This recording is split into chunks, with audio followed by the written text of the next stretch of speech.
marka hore waxaa u baahan tahay inaa window 10kaaga u ahaado ISO file uu yahay mid iOS oo ah ta kale waxaa fiirin kartaa qaybta GB-gada hadda marka waxaan aadaynaa inaan sameyno inaan bootable aan ka dhigno oo aan flash ku duubno marka waxaa adeegsan kartaa software yar oo la yiraahdo Rufus softwarekaas wuxuu kaa caawin doonaa in flashkii aad ku duubtid window inaad ku duubtid marka kan waa tool aad u yar markii download aad ahdid waxaad arki doonaa version kala duwan marka versionka rabtid soo qabso oo adiga favorite-ka marka double click ku dheh marka double click ku dhahdid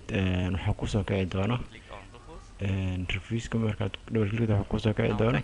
shaashadiis marka uu soo rangareysmo okay waa inaad marka dhahdaa option-ka run waa inaad doorataa inta wuxuu ku soo qaban doonaa flashka markuu ku soo qabto waa inaad kala doorataa nooca format gareyn lahayd iyo wax dhan marka meeshas file diskiga ama image-ka inaad soo qabatid meesha dooro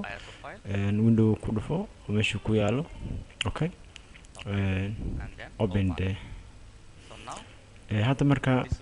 waxaan dhihi doonaa start automatically uu ku bilaabaya su'aalo ku weydiin doona okay iska dheh start marka hadda markuu dhameeyo waa inaad dul qaadataa marka wuxuu qaadan doonaa waqti window ku xirantahay awoodiisa intuu la eegyahay window 10 waqti uu qaadan doona laakiin window 7ka iyo fileka du 4GB ka badan yahay du 3GB yahay du 2GB yahay mar walba isaga waqti uu qaadan doona marka hadda marka fileka uu ku duubtid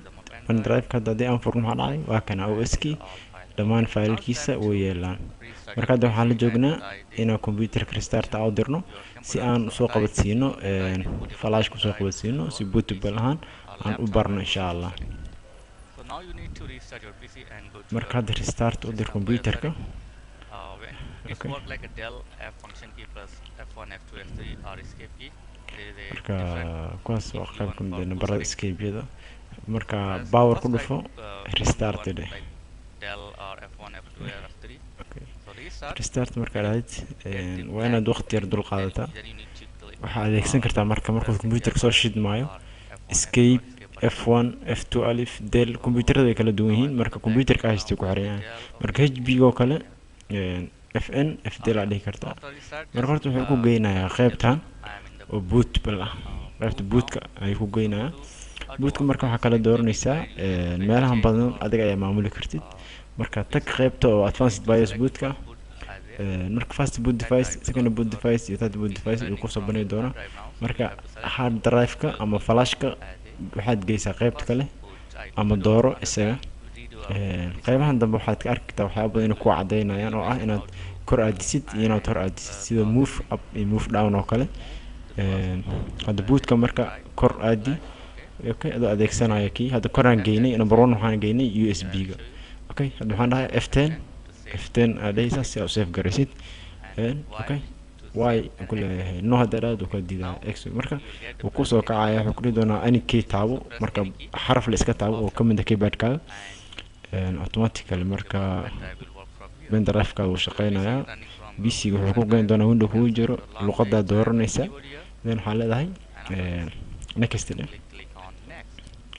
okay hadda marka waxaa joogta option key oo install now ah install now waa inaad hadda bar okay setup marka wuxuu bilaabayaa inuu start gareeyo ama inuu soo shidmo automatically waxa ku imaanayo inaad product key gelif escape iska dhexan sababtoo ah product key uma haysid inta badan escape ayaa la adeegsadaa hadii product key haystin waad gelin kartaa okay hadda marka waxaad leedahay accept this term okay next marka inta marka upgrade ma dooranayso waxaad dooranaysaa custom dooro partitionada ku soo baxa dhamaan waa inaad ogaataa partitionka daatada kugu jirto iyo kin aad rabtid inaad window bartid marka waxaad doorataa partition ko kale inta dooro already system wide ko kale waa logical halka meesha u jeedid marka mid walba inta GPU ku xiran tahay marka ko kale iska format gareyn laakiin midka aad window ku shubeysid kale waa inaad format gareysaa okay okay okay marka hadda aad rabto format gareyn kartaa format garey format de okay de okay markuu dhameeyo waqtiga qaadanaysa total size-ka iyo free space-ka waa arki doontaa same way now marka waxaan dhici karo select dooro isaga naftiisa ayaa dooranaysaa marka format garaysi next day sababtoo isaga ayaa waxaa lagu shubi doonaa window kan marka installing windows waxay qaadanaysaa waqti copying windows fileska kulli installing finishing already data waqtiga qaad doonta ilaa 25 daqiiqo ilaa 30 daqiiqo marka iska dul qaado marka qaar okay isaga marka restart u diray adiga markaan ha taabanin wax gacan ha u dhaweynin okay marka computerka restart u diraya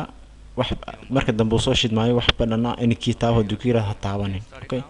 isaga start gareynayo isaga imaanayo waxa taabanin badana isku taabanin sababtoo ah koow ayuu kaaga soo bilaabi doonaa oo window marka la ay ku dhig doona format gareey marka hadda duu restart u diro faraha ka qaad isaga ayaa ismaamulaya hadda marka waxa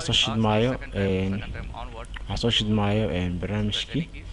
ama programkii ku soo kacayo oo operating systemkii window-ga okay marka kale soo kacay dani waxba ha taabanin okay hadda kale marka ay ku geynaya qaybtii key okay oo gina product key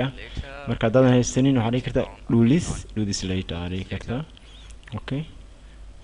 do this later okay ma raayo waa inaad doortaa marka ma express sidina rabtaa ama se recommended adiga wax ku dardaraysa inta badan express la adeegsada express ka dooro window-gu soo shidmaya wuxuu ku dhahayaa computerka damayn uu soo shidmaya restart u soo diray uu soo shidmay uu imaanaya okay computerka ayaa iska leh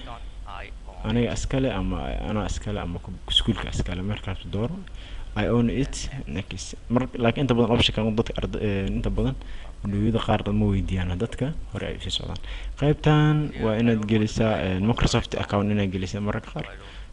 waxba uma baahnid waa laga iska dhaafaa escape gareekan ka tag isaga dhan waxba ha dooranin okay escape this step waxaan marka ay sameysan doontaa hadda marka waxa dhigi kartaa account inaad sameysatid waay magaca geli magacyada ugu muhiimsan oo kale la adeegsado waa adminka waa magacaaga caadiga oo personal name-kaaga haddii adiga aad leedahay qof kale hadduu leeyahay magaciisa ayaad gelinaysaa okay marka qabta password-ka isaga naftiisa waad gelin kartaa laakiin haddii aad rabin password-ka next iska dhadaa rabtin waa gelin kartaa okay hadda marka waxaa soo shidmaya OS key aan computerka ku shubnay setting up your apps okay great hadda waxaan joognaa shaashada ayaan joognaa si fudud ayaad u bartay computerka window ugu bedeshay okay marka kaas marka wada fudud waa idin tusay way haddii wax su'aal ay jiraan linkiga dambe ama ciwaanka idin qori doono ayaad ka soo xiriirtaan waxaan arki doonaa video labaad mahadsanidin okay